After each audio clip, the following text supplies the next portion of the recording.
할렐루야. 주님의 이름으로 환영합니다. 오늘 이 시간 우리 마음을 다하고 뜻을 다하고 성품을 다해서 하나님께 예배드리겠습니다. 다 같이 기도하겠습니다.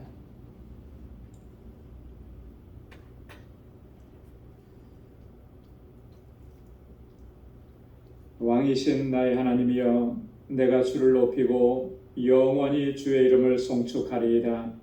내가 날마다 주를 송축하며 영영이 주의 이름을 송축하리이다. 여호와는 광대하시니 크게 찬양할 것이라.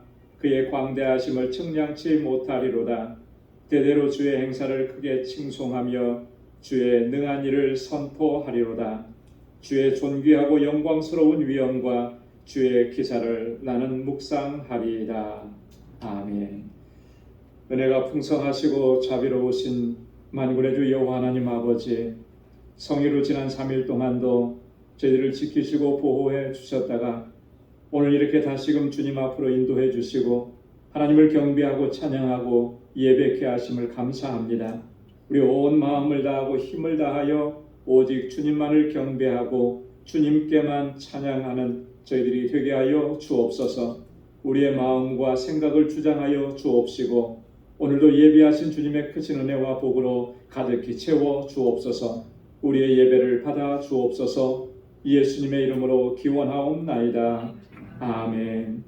전능하사 천지를 만드신 하나님 아버지를 내가 믿사오며 그 외아들 우리 주 예수 그리스도를 믿사오니 이는 성령으로 잉태하사 동정녀 마리아에게 나시고 본디오 빌라도에게 고난을 받으사 십자가에 못 박혀 죽으시고 장사한 지 사흘 만에 죽은 자 가운데서 다시 살아나시며 하늘에 오르사 전능하신 하나님의 우편에 앉아 계시다가 저리로서 산자와 죽은 자를 심판하러 오시리라.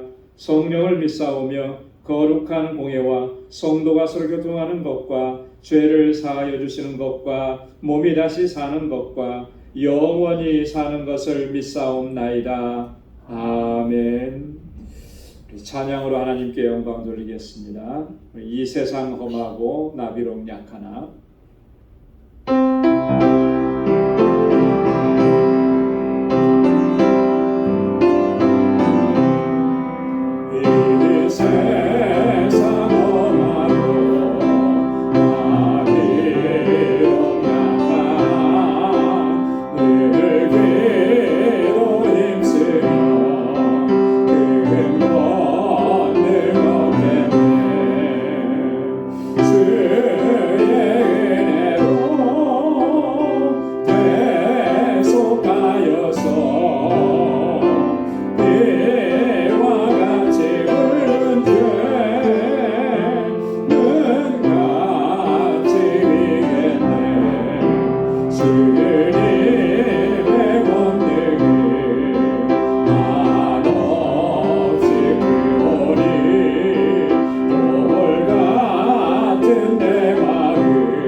제사함 받으리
44장 이 눈에 아무 증거 아니 배워도 우리 힘차게 박수하면서 찬양하겠습니다.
우리의 귀에 들리지 않아도 주님의 약속을 굳게 붙잡고 믿음으로 나가는 우리 모두가 되기를 소망합니다.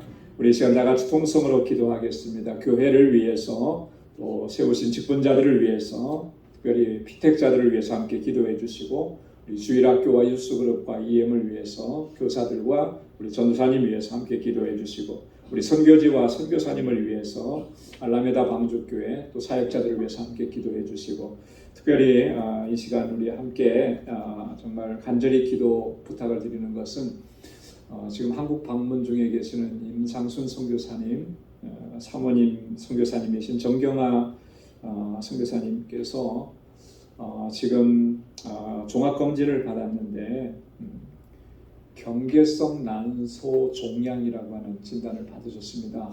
그래서 다음 주 수요일에 조직검사와 또 수술을 앞에 두고 있습니다. 조직검사 결과에 따라서 또 어떻게 수술해야 될지도 결정이 되는데 지금은 현재로서는 경계성이라고 해서 좀 다행이긴 한데 또 조직검사에 보면 또 어떻게 나올지 모릅니다. 그래서 여러분 좀 집중적으로 좀 기도해 주시고 또 하나님께서 잘 치료해 주시도록 함께 기도해 주시면 좋겠습니다. 우리 환우들을 위해서 우리 교우들을 위해서 같이 기도해 주시고 오늘 이 시간 함께 가지고 나온 기도의 제목 하나님 앞에 통성으로 같이 기도하겠습니다. 거룩하신 아버지 하나님, 자비하신 하나님 참 고맙습니다. 아버지 하나님 이 저녁 저희들을 사랑하셔서 이렇게 하나님을 경배하고 찬양하는 예배의 자리를 다시 불러주시고 우리 마음을 다하고 힘을 다하여 하나님 예배케 하심을 하나님 감사합니다. 오 하나님 아버지 언제나 나를 구속하시고 거룩하신 하나님의 자녀 삼아주신 이 은혜 잊지 아니하고 늘 주님을 찬양하고 경배하고 주님 찾으시는 참된 예배자로 살아갈 수 있는 저희를 되게 하여 주시옵소서. 이 시간 아버지 앞에 저희들 마음을 감사하고 뜻을 감사하여 하나님 앞에 간구하고 부르짖습니다. 아버지께서 세워주신 우리 방주교회 하나님이 지난 24년 동안 하늘같은 은혜 베푸시고 놀라운 역사 이루시며 우리를 사용하시며 여기까지 인도해 주신 것 감사합니다. 믿음의 역사와 사랑의 수고 소망의 인내로 소문난 교회가 되게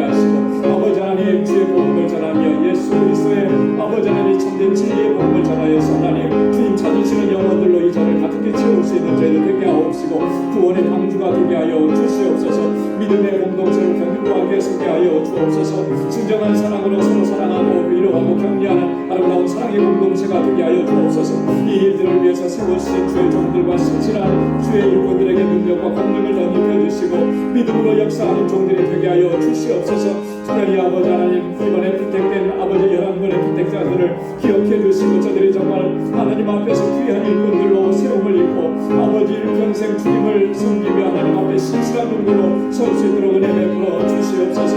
이곳에서 자라나는 우리 어린 심령들과 사랑하는 학생들, 청장들을 붙잡아 주시고 저들에게 하나님 정말 주의 말씀을 덧입혀 주셔서 하나님을 경외하는 믿음의 아들과 딸들이 되게 하시고 이 세대의 귀한 일꾼들로 쓰임받게 하옵시며 저들을 위해서 수고하는 우리 모든 교사들과 하나님 전도사님 능력의 장중에 붙들어 주시옵소서. 아버지 하나님 세계 곳곳에서 복음을 증거하는 우리 선교사님들 강건하게 붙잡아 주시고 우리 알라메다 왕주교회 견고하게 세우소서. 하나님 아버지 구원의 왕주로 우뚝 설 수 있도록 은혜 베풀어 주시고 아버지 함께하는 모든 사역자들에게 능력과 권능을 덧입혀 주옵소서. 아버지 하나님 정교가 우리 선교사님 하나님 주의 긍휼과 자비를 베풀어 주옵소서. 주의 아버지 하나님 앞에서 무너지고 간구하는 여종의 기도를 들어주시고 아버지 하나님의 수술을 안겨주고 있습니다. 주님의 손으로 만져주시고 주의 성령으로 치료하여 주시고 이 수술이 온전하게 잘 진행될 수 있도록 도와주셔서 하나님 아버지 그 몸의 약한 부분들이 깨끗하게 치료받고 다시 강건하게 되어서 주의 복음의 사역을 넉넉히 감당할 수 있도록 하나님 모든 과정들을 친히 인도하여 주시옵소서.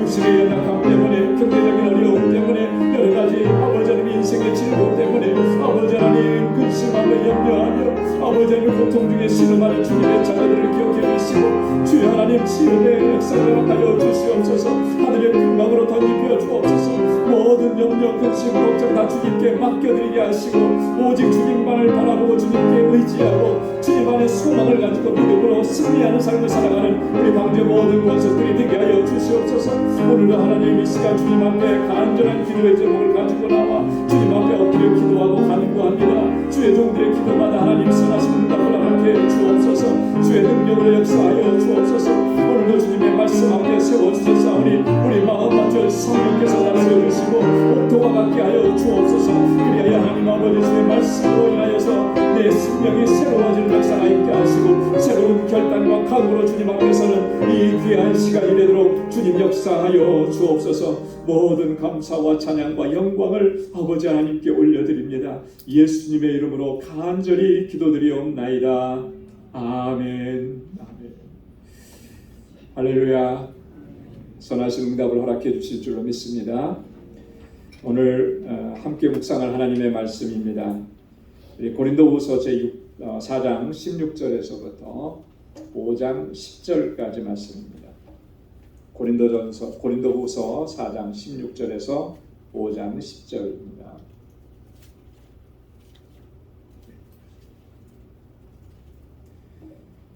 한 절씩 교독하겠습니다. 그러므로 우리가 낙심하지 아니하노니 겉사람은 후패하나 우리의 속은 날로 새롭도다.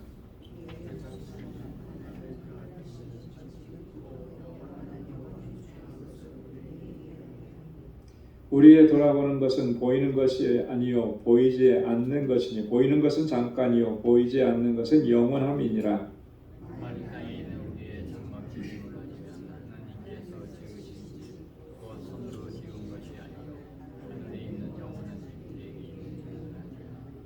과연 우리가 여기서 탄식하며 하늘로부터 오는 우리 초소로 덧입기를 간절히 사모하노니 이 장막에 있는 우리가 짐진 것 같이 탄식하는 것은 벗고자 함이 아니요 오직 덧입고자 함이니 죽을 것이 생명에게 삼킨 바 되게 하려 함이라. 곧 이것을 우리에게 이르게 하시고 보증으로 성령을 우리에게 주시니 하나님이시니라. 이러므로 우리가 항상 담대하여 몸에 거할 때에는 주와 따로 거하는 줄을 아노니 우리가 담대하여 원하는 바는 차라리 몸을 떠나 주와 함께 거하는 그것이라. 그러니 우리는 거하든지 떠나든지 주를 기쁘시게 하는 자 되기를 힘쓰고. 다 함께요. 이는 우리가 다 반드시 그리스도의 심판대 앞에 드러나 각각 선악간에 그 몸으로 행한 것을 따라 받으려 함이라. 아멘. 지난주에 우리가 말씀을 묵상할 때 바울이 그런 고백을 했습니다. 우리가 하나님의 능력으로 말미암아 우리가 우겨싸임을 당해도 우겨싸이지 않는다. 주변에 우리를 압박하는 그런 많은 요소들이 있어도 그것 때문에 우리가 압박당하고 우겨싸임을 당하는 것 아니다. 이렇게 했습니다. 답답한 일을 당해도 우리가 낙심하지 않고 핍박받아도 버림받지 않고 거꾸러뜨림을 당하여도 망하지 않는다. 이 하나님의 능력을 늘 경험하고 체험하면서 또 그 확신 가운데서 주님께서 맡겨주신 복음의 사역을 감당하고 있다. 이렇게 바울이 고백하는 내용을 우리가 함께 묵상을 했는데요. 오늘 본문 말씀도 그 내용의 연장선상에 있는 것입니다. 10절, 16절부터 말씀을 보면 전체적인 주제를 보면 우리가 낙심하지 않는다라고 하는 것을 계속해서 강조하는 거예요. 여러분 사실 우리가 신앙생활을 하고 믿음으로 사노라고 하고 이렇게 살아가지만 때때로 이렇게 낙심되는 일들이 종종 있죠. 그리고 또 낙심되는 일들 때문에 절망하기도 하고 또 주저앉기도 하고 또 어떻게 보면 그게 이렇게 자연스러운 그런 모습일 겁니다. 그러나 그럴 때마다 하나님께서 우리를 다시 일으켜 세워주셔서 이겨내게 하시고 승리의 삶을 살아갈 수 있도록 인도해 주시는 것을 우리가 늘 경험을 하죠. 오늘 본문에서 바울이 우리가 이렇게 낙심하지 않는 낙심할 수 없는 그러한 이유들을 쭉 설명을 해주는 거예요. 그래서 바울이 지금 증거하고 있는 이런 내용들은 오늘 이 시대를 살아가는 우리들에게 너무나 중요한 말씀입니다. 왜냐하면 우리도 여전히 이 삶 속에서 낙심케 하는 요소들과 이렇게 자주 우리가 대면하고 그렇게 있기 때문에 그런 것입니다. 어떤 이유로 인해서 바울이 내가 낙심하지 않는다, 내가 가진 소망은 무엇인가, 이런 부분들을 이야기하고 있는지 오늘 본문을 통해서 좀 함께 상고해 보려고 합니다. 이 고린도후서 5장 1절에서부터 또 10절까지 이 말씀은요, 사실 한국에 있을 때나 또 여기 있을 때나 제가 이 본문을 언제 가장 많이 사용했는가 이렇게 돌아봤더니 언제 많이 사용했을 것 같아요? 장례식 때 많이 사용한 것 같아요. 장례식 때. 왜 그러냐면 이 육신의 장막집이 무너지면 손으로 짓지 아니하는 영원한 집이 하늘에 있는 영원한 집이 우리에게 있는 줄 안다.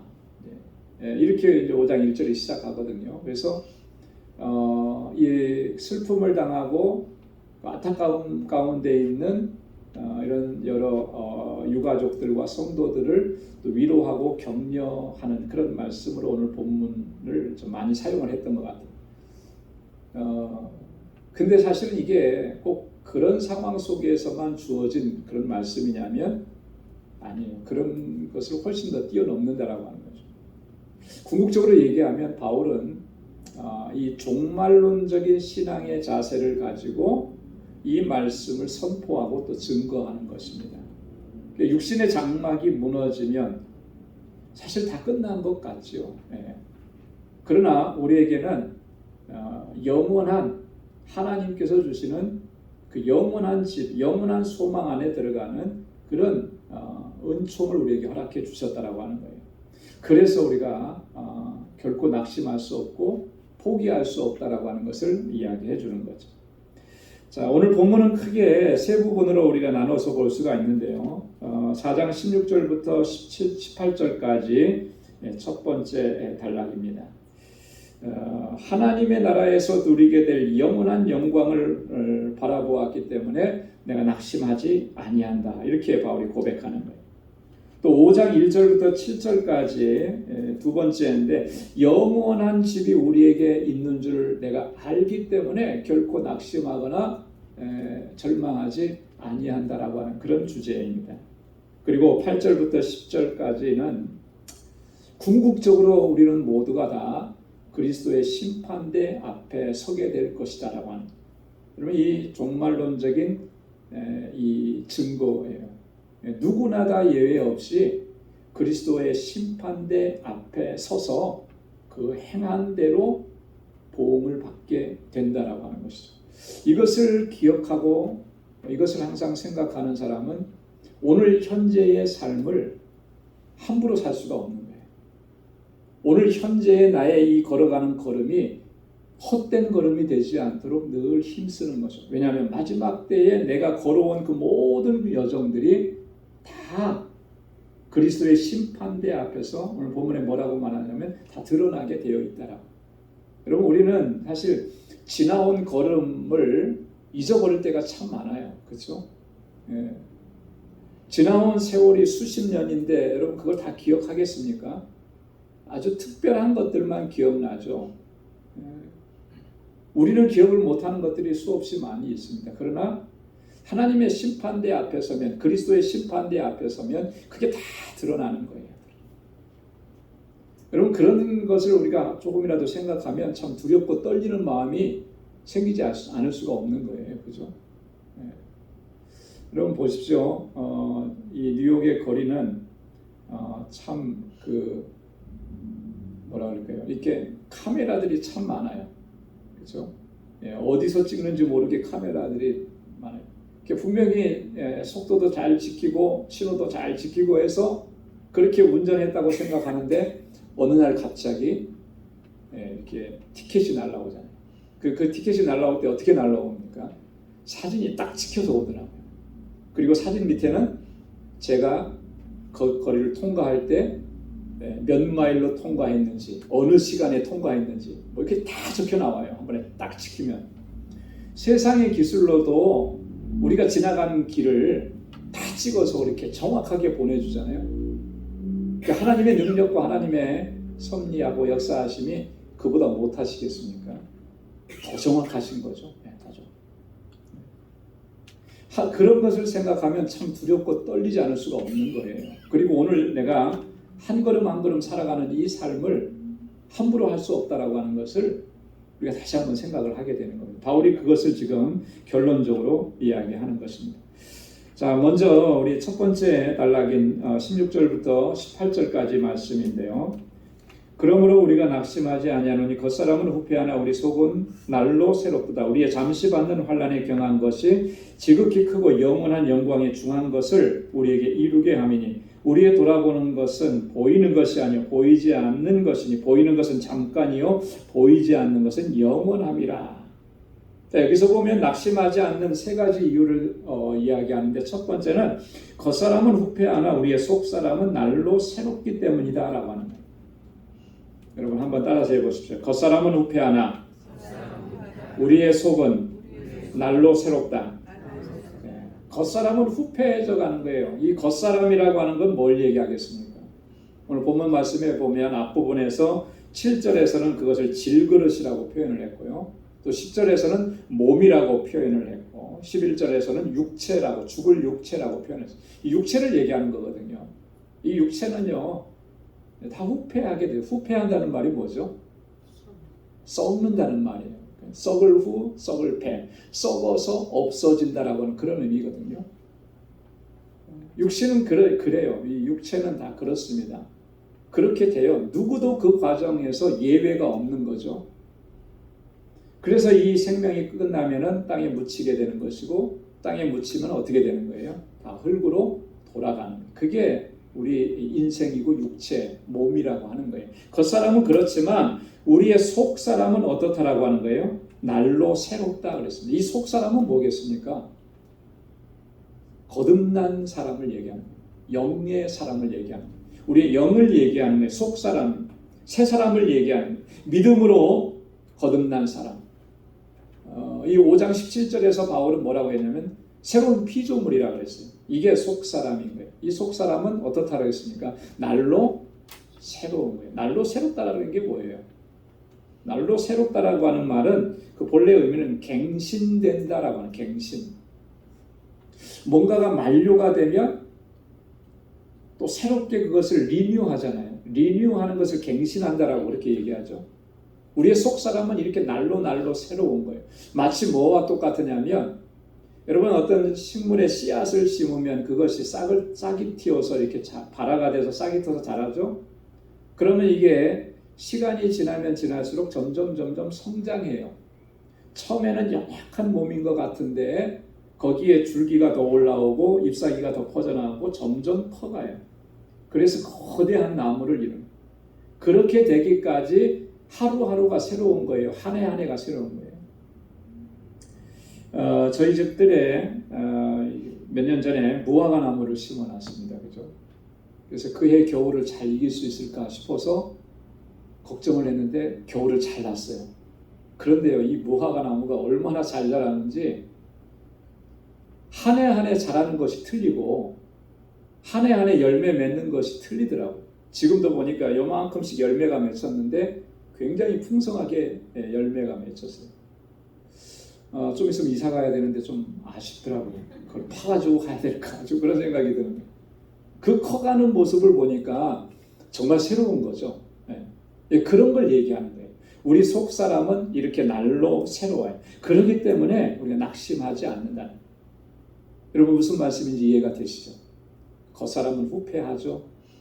우리의 인생이 그래요. 하나 우리를 예수 그리스도의 구속의 은혜로 새로운 피조물이 되게 하셔서 우리의 속사람은 날로 새로워지게 하는 그게 하나님의 은혜인 줄로 믿습니다. 그래서 그것이 낙심할 수 없는 이유가 된다라고 하는 것입니다. 자, 그 다음에 17절에 보면 두 번째로 우리의 잠시 받는 환난에 경한 것이 지극히 크고 영원한 영광에 중한 것을 우리에게 이루게 하기 때문이다. 할렐루야. 이건 정말 역설적인 진리예요. 여기 보면 바울이 우리가 지금 받는 환난은 잠시 받는 것이라고 얘기했고 경한 것이라고 했습니다. 경한 것이 뭐죠? 가벼운 것이라고 하는 뜻이에요. 환난이라고 하는 것이 우리가 굉장히 무겁게 느껴지고 고통스럽게 느껴지는데 바울이 증거하는 것은 그거 아무것도 아니고 잠시뿐이라는 거예요. 어떤 면에서 잠시뿐이라고 얘기했을까? 우리 인생의 전체를 걸쳐서 정말 고난이고 환난인 것 같은데 그렇잖아요. 우리 평생 동안 우리가 고통을 겪는다. 뭐 어떤 병에 걸려서 고통을 겪는다 그러면 우리 인생 전체가 다 고난이잖아요. 고통이잖아요. 근데 왜 그것을 잠시라고 했을까? 경한 것이라고 했을까? 바울이 여기서 얘기하는 것은 그예요. 그 뒤에 보면 지극히 크고 영원한 영광에 중한 것이라고 했어요. 영원한 것에 비하면 지금 우리가 겪고 있는 이것은 정말 잠시라는 거예요. 여러분 영원이라고 하는 이 개념을 시간으로 우리가 설명하고 정리할 수 있을까요? 없어요. 수학의 기호에 보면 무한대라고 하는 기호가 있어서 그죠? 무한대라고 하는 건 뭐죠? 시작과 끝을 알 수 없다라고 하는 거예요. 자, 시작과 끝을 알 수 없는 그런 무한대 영원에 비해서 시작과 끝이 있는 이런 시간 개념대는 사실 굉장히 짧은 거죠. 잠깐인 거예요. 바울이 그것을 얘기하는 거예요. 자, 그런데 여기서 놀라운 건 뭐냐면 지금 겪는 이 환난이 뭘 만들어내느냐라고 하는 거죠. 지금 내가 겪고 있는 이 고난이 뭘 만들어내는 거냐, 무엇을 만들어내는 과정이냐면 지극히 크고 영원한 영광에 충한 것을 우리에게 이루게 하신다라고. 지금 내가 겪고 있는 고난이 정말 영광스러운 것을 우리에게 가져다 준다라고 하는 거죠. 그렇기 때문에 우리가 낙심할 수 없다라고 하는 것입니다. 여러분 이 고난 받는 것은요 어떻게 보면 당연한 것입니다. 그래서 우리가 이 고난을 없애달라고 기도하기보다 그럼 어떻게 기도해야 되냐면 고난을 이겨낼 수 있는 믿음을 내게 허락해 주시고 이겨낼 수 있게 해 주십시오. 이렇게 기도해야 돼요. 고난을 없애달라고 한다고 해서 하나님께서 고난을 없애주시지는 않는 것 같아요. 그렇죠? 만약에 하나님께서 그 고난을 깨끗하게 다 없애주셨다라고 하면 어떤 결과를 초래하게 될까?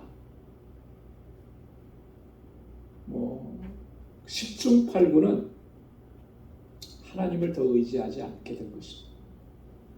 잠시 동안은 기쁠 거예요. 그 고난이 없어졌기 때문에 잠시는 감사할 거예요. 근데 그게 한 번, 두 번으로 끝나버립니다.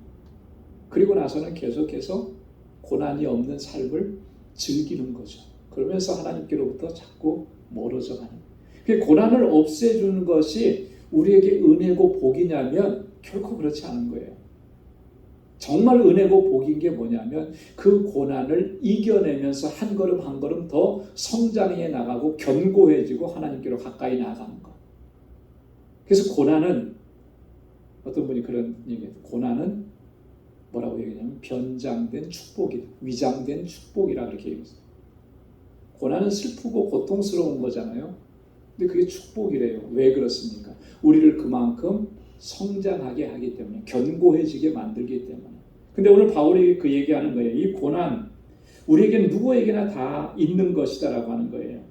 그런데 고난은 결국 우리로 하여금 하나님의 영광스러운 것을 얻게 하신다라고 하는 것이죠. 그래서 베드로전서 1장 6절로 7절에 바울이 이렇게 얘기했습니다. 우리 한번 같이 읽어볼까요? 다 같이요. 그러므로 너희가 이제 여러 가지 시험을 인하여 잠깐 근심하게 되지 않을 수 없었으나 오히려 크게 기뻐하도다. 너희 믿음의 시련이 불로 연단하여도 없어질 금보다 더 귀하여 예수 그리스도에 나타나실 때에 칭찬과 영광과 존귀를 얻게 하려 함이니라. 아멘. 어떻습니까? 여러 가지 시험을 인하여서 너희가 잠깐 근심하게 되지 않을 수 없으나 오히려 크게 기뻐하도다. 왜요? 믿음의 시련이 불로 연단한다. 여러분, 이 환난이나 고난은 믿음의 시련인 것입니다. 우리를 연단하는 거예요. 자, 그렇게 해서 금보다 더 귀한 것을 우리에게 얻게 하는 거죠. 금보다 더 귀한 건 뭐겠습니까? 오늘 베드로가 뭐라고 얘기하는 거죠? 그리스도께서 주시는, 주님이 나타나실 때 우리에게 얻게 하시는 칭찬과 영광과 존귀라고 하는 거예요. 이것을 얻게 하신다라고 하는 거예요. 여러분, 그렇기 때문에 우리가 지금 당하는 고난과 환난을 다른 각도로 우리가 바라봐야 됩니다. 지금까지는 내가 왜 나에게 이런 고난이 와서 나를 이렇게 힘들게 하나, 불평하고 원망하고 그렇게 고난을 마주대했다면 이제는 바꿔야 되는 것이죠. 이 고난을 통해서, 이 환난을 통해서 하나님께서 나에게 계획하시고 허락해 주시고자 하시는 것이 무엇인지를 우리가 믿음의 눈으로 볼 수 있어야 합니다. 그리스도께서 나타나실 때의 칭찬과 존귀와 영광을 얻게 하려 하심이라. 할렐루야. 여러분, 이 사실을 우리가 분명하게 확신한다면 우리가 고난과 환난과 그런 어려움 앞에서도 결코 낙심하지 않게 되는 것이죠. 자, 18절에 보면 또 보이는 것은 잠깐이고 보이지 않는 것은 영원하기 때문에 우리는 보이는 것을 바라보는 것이 아니라 보이지 않는 그 영원한 것을 바라보기 때문에 낙심하지 아니한다. 여러분, 믿음의 사람들은요, 믿음이 없는 사람과 크게 차이나는 것이 하나 있습니다. 그게 뭐냐면 믿음의 사람들은 눈에 보이는 것을 쫓아가지 않고 보이지 않는 것을 쫓아간다. 이게 큰 차이입니다. 여러분, 세상 사람들이 추구하는 것, 하나님 없는 사람들이 추구하는 것은 다 뭐예요? 이 땅의 것들이에요. 이 땅의 것들. 세상에서 내가 부하게 되고 세상에서 성공하고 다른 사람보다 내가 더 큰 집을 갖고 노후를 내가 편안하게 살고 여기에 다 포커스가 맞춰져 있는 거예요. 이건 다 보이는 것들입니다. 보이는 것. 눈에 보이는 것들. 땅에 있는 것들이에요. 근데 이 땅에 있는 것들의 특징이 뭐냐면 영원하지 않은 거죠. 다 소멸될 것이다. 근데 세상 사람들은 믿음으로 살지 않기 때문에 그런 것만 보며 사는 거죠. 그러나 믿음의 사람들은 그렇지 않아요. 보이지 않는 것을 소망하는 거예요. 영원한 것. 하나님께서 우리를 위해서 예비해 두신 것, 그걸 바라보면서 사는 거예요. 자, 그런데 우리가 믿노라고 하면서도 세상 사람들처럼 눈에 보이는 것을 쫓아가기만 한다면 믿지 않는 사람들과 뭐가 다르겠는가? 그게 과연 믿음이 있다고 이야기할 수 있을까? 그래서 골로새서 3장 1절로 2절에서 바울이 이렇게 우리에게 권고했습니다. 한번 같이 읽어보도록 하겠습니다. 그러므로 너희가 그리스도와 함께 다시 살리심을 받았으면 위의 것을 찾으라. 거기는 그리스도께서 하나님 우편에 앉아 계시느니라. 위의 것을 생각하고 땅의 것을 생각지 말라. 아멘. 자, 그리스도와 함께 다시 살리심을 받았으면 이제는 무엇을 생각하라고요? 위의 것을 생각하라. 위의 것을. 땅의 것을 생각하지 마. 땅의 것은 유한하고 없어질 한계를 지니고 있는 것들인데 거기에 생명을 두지 말고 거기에 목숨 걸지 말라는 거예요. 오직 그리스도께서 하나님 우편에 앉아 계신 그 위의 것을 생각하고 위의 것을 바라보고 그렇게 달려가요. 저와 여러분들이 그러한 삶이 될 수 있기를 주님의 이름으로 축원합니다. 자, 두 번째로는요, 5장 1절로 7절까지 영원한 집이 우리에게 있는 줄을 안다. 자, 요한복음 14장 1절에서 6절에 보면 예수님께서 그런 말씀을 하셨습니다. 우리를 위해서 처소를 예비하기 위해서 주님께서 가신다 이렇게 말씀을 하셨잖아요. 그죠? 우리를 위해서 처소를. 우리가 이 땅의 삶은 다 정해져 있습니다. 어느 정도 살면 이 세상을 떠나게 되어 있습니다. 그 떠났을 때 우리가 거해야 할 곳, 그곳에 하나님께서는, 예수님께서는 우리의 처소를 마련해 두시기 위해서 우리보다 먼저 가신다 이렇게 말씀을 하신 거거든요. 그 영원한 집, 하늘에 있는 영원한 집이 우리에게 있다라고 하는 것. 바울이 그 확신을 가지고 지금 우리에게 증거하는 겁니다. 자, 1절에 보면 만일 땅에 있는 우리의 장막집이 무너지면 하나님께서 지으신 집, 손으로 지은 것이 아니요 하늘에 있는 영원한 집이 우리에게 있는 줄 아나니. 땅에 있는 우리의 장막집이라는 게 뭐예요? 육체를 가리키는 거겠죠. 우리 육체. 하늘에 있는 영원한 집. 이것은 사실은 어떤 집이라고 하는 이런 형태보다 바울이 여기서 얘기하고 싶은 것은 뭐냐면 우리의 영혼이 하늘에서 입고 살게 될 그런 영광스러운 몸을 얘기하는 거예요. 왜냐하면 비유가 이렇게 되어 있잖아요. 땅에 있는 장막집은 우리의 육체를 얘기하는 거죠. 장막집을 육체로 육체를 장막집으로 표현했어요. 그렇다면 하늘에 있는 집은 뭐냐? 그것은 영광스러운 몸을 얘기하는 거예요. 육체와는 다른. 고린도전서 15장 49절에서 바울이 이렇게 얘기했는데요. 우리가 흙에 속한 자의 형상을 입은 것 같이 또한 하늘에 속한 자의 형상을 입으리라. 흙에 속한 자의 형상이라는 것은 육체를 얘기하는 거죠. 하늘에 속한 자의 형상이라고 하는 것은 주님 심판하실 때, 주님 재림하실 때 다 부활해서 영광의 몸을 입는, 부활의 몸을 입는 그런 상태를 얘기하는 거예요. 그 하늘에 속한 자의 형상. 왜 부활의 몸을 입어야만 하겠습니까? 여러분, 우리가 왜 부활의 몸을 입어야 되겠습니까? 영원하신 하나님의 나라에 거할 수 있는 몸. 우리 육체는 이 땅에 살기에 적합한 몸으로 하나님께서 창조해 주셨어요. 이 땅에서 적합한 거예요. 그래서 이 땅을 벗어나면 육체는 살 수가 없어요. 그렇죠? 요즘에 막 그 과학이 발달하고 그래가지고 막 이렇게 화성에도 가서 살 수 있을 것이다. 막 탐사하고 막 그러잖아요. 근데 그 화성에 가서 살 수 있을까요? 이 몸을 가지고? 달나라에 가서 요즘은 달이 좀 가까우니까 뭐 자주 간다 그러더라고요. 달나라에 가서 살 수 있을까요? 해저에서 살 수 있을까요? 이 몸은요, 이 지구를 떠나서는 살 수 없게끔 되어 있습니다.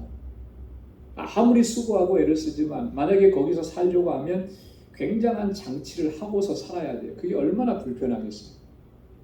그런 삶은 아마 주님 오실 때까지 존재하지 않을 겁니다. 아무리 과학이 발달한다 하더라도. 왜요? 이 몸은 이 땅에서 살기에 합당하고 적합하게끔 만들어 놓으셨기 때문에. 자, 근데 이 몸을 가지고 하나님의 나라에 갈 수 있느냐면 그곳에서는 살기에 적합하지 않은 거예요. 그래서 이 육체는 후패하고 썩어지고 죽어지고 주님께서 우리를 다시 새 옷으로 입혀주시죠. 부활의 몸으로 입혀주시는 거예요. 그래서 하늘에 속한 자의 형상을 입을 것이다. 그래서 하늘에 속한 자로 살게 하시는 겁니다. 바울이 그것을 지금 얘기합니다. 그래서 2절과 3절에 보면 과연 우리가 여기서 탄식하며 하늘로부터 온 우리 처소로 덧입기를 간절히 사모하느니 이렇게 이 부분 벗은 자들로 발견되지 않으려 함이라. 바울이 이렇게 얘기했어요. 우리가 여기 있어서 탄식한다 그랬거든요. 탄식한다. 이 탄식한다라고 하는 말은 본래 의미는 그런 거예요. 어떤 절망과 포기의 상태에서 탄식하는 거, 그걸 얘기하는 거잖아요. 그런데 바울이 여기서 말하는 탄식은 그런 의미가 아니라 간절히 사모한다라고 하는 그 의미와 연관이 있습니다. 그래서 소원을 가지고서 신음하는 거예요. 그걸 탄식한다라고 표현을 한 겁니다. 그래서 여기 보면 뭐라 그랬냐면 하늘로부터 오는 우리의 처소로 덧입기를 간절히 사모한다. 소원이 있는 거예요. 사모함이 있는 거예요. 어떤 사모함이 있느냐 하면 하늘로부터 오는 우리 처소로 덧입기, 그렇게 덧입혀지기를 사모하는 것이죠. 그래서 탄식한다고 이야기합니다. 바울이 지금 여기서 말하고 있는 하늘로부터 오는 우리의 처소로 덧입기를 간절히 사모한다. 이 말의 의미는 어떤 의미냐면요. 이런 의미입니다. 그리스도께서 재림하실 때에 그때까지 우리가 살아있어서 영광스러운 몸으로 변화되어 그리스도를 만나기를 소망한다. 그런 의미예요. 죽어서 주님의 부활에 참여하는 것, 물론 그것도 귀하고 소중한 것인데 내가 간절히 원하는 것은 내 살았을 때 주님께서 오셔서 죽음을 보지 아니하고 후패함을 보지 아니하고 주님이 이 땅에 오실 때 내가 순식간에 홀연히 변화되어서 영광스럽게 주님과 함께 거하기를 사모한다. 여러분, 이 땅에서 죽음을 보지 않고 들림을 받은 사람이 딱 두 사람 있죠. 누구와 누구입니까? 누구와 누구예요? 요거는 잊어버리면 안 돼요. 구약의 두 사람, 에녹과 엘리야, 그죠? 에녹과 엘리야 두 사람. 바울이 지금 염두에 두고 있는 사람은 바로 이 두 사람을 얘기할 거예요, 그죠? 이 땅에서 죽음을 보지 아니하고 하나님께로 들림을 받은 그 영광스러운 모습처럼 그렇게 되기로. 이때까지만 해도 바울은요, 주님의 재림에 대해서 어떠한 생각을 가지고 있었냐면 주님께서 곧 재림하실 것이다. 그걸 이제 임박한 종말 사상이라고 해요. 주님께서 곧 오신다고 하셨으니까. 그 바울은 초기에 주님의 재림에 대해서 이렇게 생각을 하고 있었습니다. 우리가 주님 말씀하신 그대로 우리가 이 땅에서 살아있는 동안에 그동안에 주님께서 오실 것이다. 이런 임박한 종말 사상을 가지고 있습니다. 그래서 바울이 이런 자신의 소망을 밝히고 있는 거예요. 내가 살아있는 동안에 주님께서 오셔서 나를 변화시키시고 그래서 영광 중에 주님을 맞이할 수 있는 그 순간을 나는 사모한다. 고린도전서 15장 31절의 부활장에서 바울이 또 이렇게 얘기했었습니다. 보라, 내가 너희에게 비밀을 말하노니 우리가 다 잠잘 것이 아니요 마지막 나팔에 순식간에 홀연히 다 변화하리니. 물론 잠든 사람도 있습니다. 하지만 다 잠드는 것이 아니라는 거죠. 주님이 오실 때 잠들지 아니하고, 여기서 잠잔다라고 하는 건 죽는 걸 얘기하는 거잖아요. 죽지 아니하고 그 마지막 나팔에 순식간에 홀연히 다 변화되는 사람 있을 것이다. 이거 비밀이라고 얘기합니다. 그게 언제일지 모르지만 바울은 지금 내가 그렇게 주님을 만나기를 사모한다. 그렇게 얘기하는 거예요. 자, 4절 말씀에 보면 또 죽을 것이 생명에게 삼킴받게 하렴이라 했거든요. 이 장막에 있는 우리가 짐진 것 같이 탄식하는 것은 벗고자 함이 아니요 오직 덧입고자 함이니 죽을 것이 생명에게 삼킴받게 하려 함이라. 여러분, 이 짐진 것 같이 탄식한다. 이 장막에서 이 탄식하는 것은 절망의 탄식이 아니라 그랬잖아요. 어떤 것을 두고 탄식하느냐 하면 내가 벗고자 함이 아니라 덧입고자 함이라. 벗는다는 것은 뭐고 덧입는다는 건 뭐겠습니까? 벗는다고 하는 것은 육체를 벗는 것을 얘기하는 거거든요. 이건 육체의 죽음을 얘기하는 거예요. 내가 육체적 죽음을 통해서 주님을 만나는 것, 그걸 원하는 것이 아니라 오직 덧입고자 함이라. 주님께서 부활하셔서 다시 재림하셔서 나를 변화시켜 주시고 주님의 그 영광스러운 하늘에 속한 자의 형상을 덧입기를 원한다. 바울이 그렇게 얘기하는 것입니다. 그러면 자, 죽을 것이 생명에게 삼킨 바 된다. 삼키는 것은 뭐예요? 삼킨 바 되는 것은 정복당하는 걸 얘기하는 거잖아요. 그죠? 뭐가 뭐에 의해서 정복이 당하는 겁니다. 죽을 것이 생명에게 정복당한다. 죽을 것은 뭐예요? 우리의 육체의 죽음을 얘기하는 거예요. 그것이 생명에게, 그 생명은 뭐죠? 부활하신 주님께서, 재림하시는 주님께서 우리 모든 하나님의 백성들을 하늘의 형상으로 덧입혀 주시는, 부활의 몸으로 다시 일으켜 세우시는 그것에 의해서 완전하게 정복당한다라고 합니다. 여러분, 이건 놀라운 진리, 정말 감격스러운 그런 말씀인 거예요. 우리의 육체는 그렇게 사라져버리고 없어져 버리지만, 그러나 주님께서는 우리에게 부활의 몸을 입혀주시고 호련히 변화되게 하시고 하늘에 속한 자의 형상을 입혀주셔서 영원하신 하나님의 나라, 그곳에 거하게 하신다. 우리를 그렇게 인도해 주시는 거예요. 여러분, 이 소망이 있으면, 정말 이 믿음이 분명하고 확신이 있으면 세상에 어떤 일들이 두렵고 세상에 무엇이 우리를 근심하게 할 수 있겠습니까? 무엇 때문에 우리가 절망하고 좌절하겠습니까? 무엇 때문에 우리가 탄식하겠습니까? 그럴 이유가 하나도 없는 거예요. 궁극적으로 주님께서 우리를 그렇게 인도하시기 때문에, 죽을 것이 생명에게 삼킴받게 하는 놀라운 역사를 우리에게 허락해 주시기 때문에.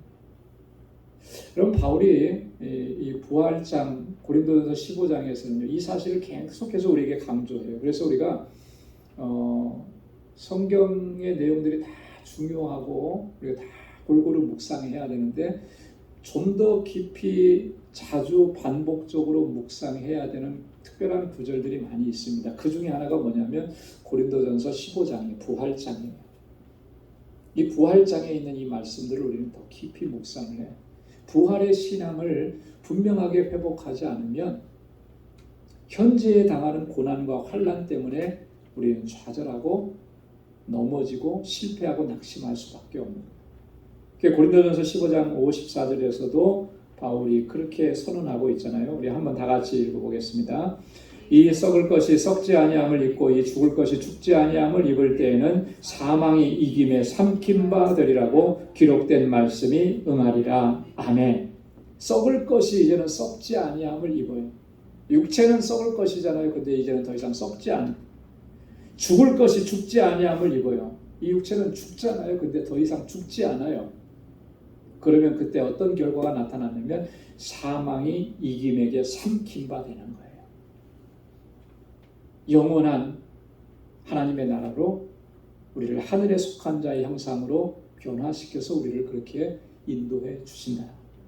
여러분, 이 신앙으로 오늘 우리에게 당한 이 고난과 역경들을 넉넉히 이겨내는 우리 모두가 될 수 있기를 소망합니다. 자, 이 말씀을 선언하면서 5절에 뭐냐면 보증으로 성령을 우리에게 주셨다, 이렇게 말씀합니다. 자, 곧 이것을 우리에게 이루게 하시고 보증으로 성령을 우리에게 주신 이는 하나님이시오. 이 약속을 우리에게 허락해 주시고 보증으로, 여러분, 보증이 뭐예요? 보증한다, 이게 무슨 말이죠? 어떤 분이 그렇게 설명을 합니다. 어떤 상거래에 있어서 내가 이 약속을 반드시 이행하겠다라고 해서 그것을 약속의 증표로 선금을 먼저 주는 경우들이 있죠. 그죠? 뭐 계약을 하게 되면 뭐를 줘야 돼요? 계약금을 줘요. 우리가 집을 렌트하거나 하면 뭘 해야 돼요? 디파짓을 해야 돼요. 그런 것과 같은 거예요. 그걸 했다라고 하는 건 뭐냐면 내가 그 약속을 반드시 지키겠다라고 하는 의지인 것이죠. 그래서 만약에 지키지 않으면 위약금을 물어내야 되고 하는 것이 이제 세상의 이치인데, 뭐 그런 의미예요. 하나님께서 말씀하시고 약속하신 거 반드시 그것을 이루게 하시겠다고 하나님께서 보증하셨다라고 합니다. 근데 그 보증을 어떻게 하셨느냐면 우리에게 성령을 주심으로 보증을 하셨다. 여러분, 성령께서 하시는 일들이 참 다양하고 많습니다. 여러분, 성령께서 우리 가운데서 어떤 일을 행하실까요? 여러분들 가운데서 성령은 어떤 일을 행하셨습니까? 제가 굉장히 어려운 질문을 한 것 같아요. 그죠? 대답을 안 하시니까 물 한 잔 제가 마시고. 성령께서 여러분들에게 이루신 일이 뭐예요? 너무 중요한 것들인데 이거 생각 안 하면 안 되잖아요. 제일 중요한 게 뭐예요? 예수 그리스도를 믿게 하셨잖아요. 그죠? 여러분 스스로 믿으셨습니까? 어느 날 갑자기 보니까 깨달아져서 믿게 됐습니까? 아니거든요. 성령께서 우리 안에서 내주하시고 내 안에서 먼저 역사하셔서 예수 그리스도를 믿고 영접하게 하신 거예요. 그래서 구원 얻고 하나님의 자녀가 되게 하신 거예요. 그래서 구원론에서 저희가 성경 공부할 때 강조하고 또 강조했잖아요. 자, 하나님께서는 우리의 구원을 어떻게 하셨어요? 계획하셨고, 예수님께서는 그 하나님의 계획을 어떻게 하셨다고요? 성취하셨고, 성령께서는 예수님께서 성취하신 그 구원을 우리에게 전달해 주셨고, 그죠? 그 전달해 주셨다라고 하는 말이 우리로 하여금 예수 그리스도의 구속의 역사를 믿게 하셨다라고 해요. 이게 성령께서 우리 안에서 역사하시는 가장 중요한 본질적인 사역이고 가장 중요한 역사예요. 우리를 거듭나게 하시는 거죠. 믿음을 갖게 하시는 거예요. 자, 또 성령은 또 예수님의 말씀에, 예수님의 약속에 근거하면 성령은 또 어떤 역사를 이루십니까? 보혜사라 그랬었죠. 그죠? 보혜사. 보혜사가 무슨 말이죠? 우리를 돕는 자. 파라클레토스. 바로 우리 곁에서 우리를 도우시는 분. 그래서 성령은 항상 우리를 도우십니다. 우리와 함께 하시고 우리를 지켜주시고 보호하시고, 성령이 동행하셔서 우리가 어떠한 고난을 만나도 넉넉히 이겨내게 하시고, 성령이 우리 가운데 역사하시고, 또 성령은 예수님 말씀하신 것처럼 뭐예요? 성령이 우리 안에서 역사하시면 우리로 하여금 뭐가 생각나게 하신다고요? 예수님의 말씀이 생각나게 하죠. 예수님께서 무엇을 말씀하시고 우리에게 뭘 명하셨는가? 주님의 말씀이 다 생각나고, 이거를 가르쳐서 뭐라고 하냐면 신학적인 용어로 성령의 조명하심이라 그래요. 성령의 조명. 깨닫게 해주시는 거예요. 하나님의 말씀이 생각나게 해주시는 거예요. 사도행전 1장 8절에 보면 성령은 우리에게 뭘 주시죠? 권능을 주시는 거예요. 능력을 주시는 거예요. 그래서 담대한 믿음으로 무엇이든지 감당하게 하죠. 또 고린도전서 12장에 보면 성령은 우리에게 뭘 주시죠? 은사를 주시잖아요. 성령의 은사를 주시죠. 성령의 은사. 그래서 우리로 하여금 하나님께서 맡겨주신 그 직분과 사명들을 잘 감당하게 하시고 하나님께 영광을 돌리게. 이 성령께서 지금 제가 몇 가지만 정리해서 말씀드린 이런 내용들이 성령이 우리에게 역사하시는 거예요. 그런 성령의 역사 때문에 오늘 우리가 이렇게 하나님 앞에서 쓰임받게 되고 하나님의 뜻을 행할 수가 있는 거죠. 우리가 능력이 많아서 아닌 거예요. 자, 그런데 오늘 본문에 보면 또 하나 중요한 성령의 역사하심을 오늘 말씀해 주고 있습니다. 그게 뭐냐면 성령은 보증하신다라고 하나님께서 약속하신 것을 확증해주고 보증해주시는 역사, 그걸 이루시는 거예요. 자, 고린도후서, 자, 여기까지만 읽고 또 마치도록 하겠습니다. 고린도후서 1장 21절 22절 말씀인데 다 함께 한번 읽어보겠습니다. 우리를 너희와 함께 그리스도 안에서 견고케 하시고 우리에게 기름을 부으신 이는 하나님이시니 저가 또한 우리에게 인치시고 보증으로 성령을 우리 마음에 주셨느니라. 아멘. 자, 보증으로 무엇을 주셨다고요? 성령을 주셨다. 성령께서 우리 안에서 어떤 역사를 이루시냐면 하나님께서 우리에게 기름을 부으셨고 우리를 인치셨는데 그걸 보증해 주신다라고 하는 거예요. 성령께서 우리와 함께 하시면서 우리가 하나님의 백성, 하나님의 자녀, 하나님의 기름 부음 받은 자라고 하는 것을 이렇게 보증해 주시는 거예요. 그래서 우리로 하여금 믿음으로 역사하게 하고 하나님의 뜻을 쫓아 살아가게 하고 하나님의 영광을 위해서 살아가게 하고. 그렇기 때문에 우리가 결코 낙심하지 않는 것입니다. 낙심할 수 없는 거예요. 하나님께서 우리에게 얼마나 세밀하게 이렇게 역사하시느냐. 바울은 이 사실을 우리에게 증거하면서 우리에게 권고하는 것입니다. 세상에서 어떠한 일을 만나고 또 우리가 복음을 증거하다가 어떠한 어려움을 겪어도 결코 낙심하지 마라. 우리 신앙의 여정이 얼마나 힘들고 어려워도 그것 때문에 낙심하지 마라. 우리 임상순 선교사님 또 사모님 기도 제목을 또 나눠드리면서 개인적으로 그런 좀 생각을 했습니다. 사실 선교지에 좀 늦지막히 가신 거거든요. 40대가 넘어서 선교지에 가죠. 또 자녀들을 셋을 데리고 대가족을 이끌고 그 올망졸망한 자녀들 데리고 그 자녀들 가운데 여러분들에게 기도 부탁을 드렸죠. 둘째 아이 시온이 맞죠? 네. 몸이 안 좋잖아요. 기도 제목이 있고 그 매년 체크업하고 치료받아야 되는 그 아이 데리고 선교지로 가게 하죠. 가게 하신 분은 하나님이시죠. 왜 이렇게 힘들고 어려운 여정을 걷게 하셨을까? 그런데 이번에 또 그런 일들을 겪으면서 참 낙심케 하는 일들이 이렇게 많이 일어나는 거예요. 근데 오늘 이 본문의 말씀을 보면 그 낙심케 하는 요소가 많으면 많을수록 하나님께서 우리에게 허락해 주시는 영광스러운 일은 더 풍성하다라고 하는 거예요. 그 환난은 장차 뭘 이룬다고 그랬습니까? 영광에 중한 것을 우리에게 이루려 함이라.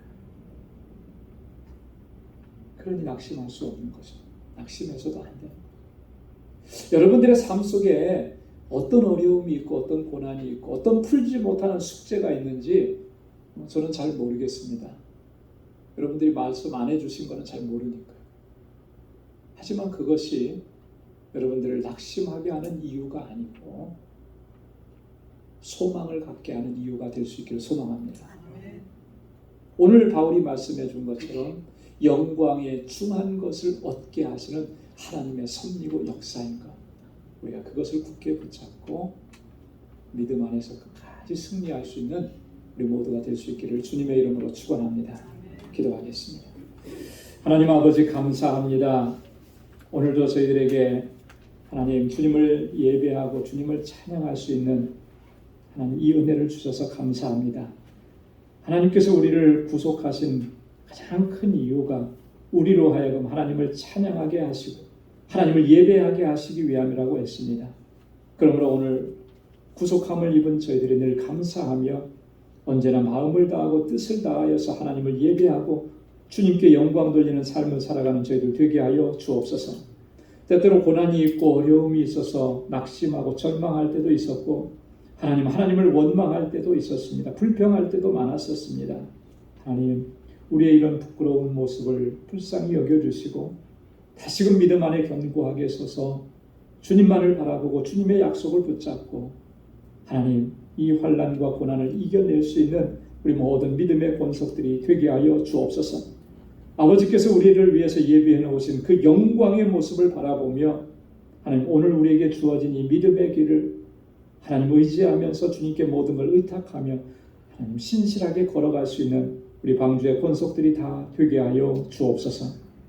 이제는 우리 주 예수 그리스도의 무한하신 은혜와 하나님 아버지의 크고 놀라우신 사랑과 성령의 위로 교통 충만하심의 역사가 영원하신 주님의 나라 하나님의 영광을 바라보며 믿음으로 살아가기로 결단하는 우리 방주의 모든 믿음의 권속들과 저들의 가정과 직장, 생업의 터전과 학업 위에 이제로부터 영원까지 함께 하시기를 간절히 축원하옵나이다. 아멘.